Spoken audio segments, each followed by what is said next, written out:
Hi friends, teddy గాడిని ఏం చేస్తున్నామా అని ఆలోచిస్తున్నారు కదా. నేను చెప్తాను.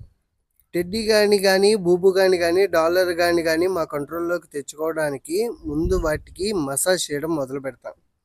తర్వాత వాటి ఒంటి మీద చిక్కులు ఎక్కడ ఉన్నాయో చేత్తో వెతుకుతాం అన్నమాట. జుట్టు ఎక్కువగా ఉంటాయి కాబట్టి. తర్వాత దాన్ని ఇంకో 20 మినిట్స్ దువ్వుతామండి. దువ్విన తర్వాత దానికి స్లీప్ మోడ్ ఫీలింగ్ వస్తుంది. అంటే నిద్రపోవడానికి మొత్తగా అనిపిస్తుంది. మసాజ్ చేసిన తర్వాత రిలాక్సేషన్ ఎలా ఉంటుందో అలాగనమాట. అవి చేసిన తర్వాత ఇంకా మేము దానికి కటింగ్ చేయడం మొదలు పెడతాం. కటింగ్ అంటే ఆ ఉండలు ఎక్కడున్నాయి ఏంటో అనేది చిక్కుల్లో తెలుస్తుంది కదా. అక్కడ చేయడం వల్ల టిక్స్ ఏమైనా ఉంటే దువ్వడం వల్ల వాటి వల్ల ఆ టిక్స్ ఐడెంటిఫికేషన్ అవుతుంది.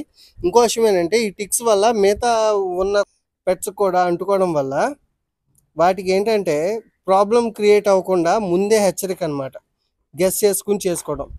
ఇలా చేయడం వల్ల హెల్తీగా ఉంటాయి. ఇంకోటి ఏంటంటే 15 డేస్కి ఒకసారి డీవార్మింగ్ కంపల్సరీ, ఏ పరిస్థితుల్లో ఉన్నా మర్చిపోకుండా కంపల్సరీ చేస్తామండి.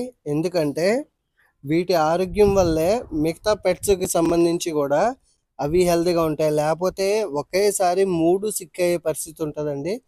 మా డాలర్ గాడికి క్రాఫ్ట్ చేస్తామని అర్థమైపోయింది, అది పారిపోయింది. బూబు గాడు, టెడ్డీ గాడు, డాలర్ గాడు ఏ టైంలో వచ్చారు, ఎలాగ తీసుకున్నాము, వీటిది ఏంటి అని చెప్పి మొత్తం చెప్తామండి కంపల్సరీ. దానికోసం సపరేట్గా వీడియో చేస్తాను.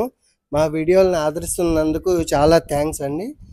మరిన్ని వీడియోలు చేయడానికి మమ్మల్ని సపోర్ట్ చేస్తారని కోరుకుంటున్నాం. Please do subscribe. Me dollar the Lilliput.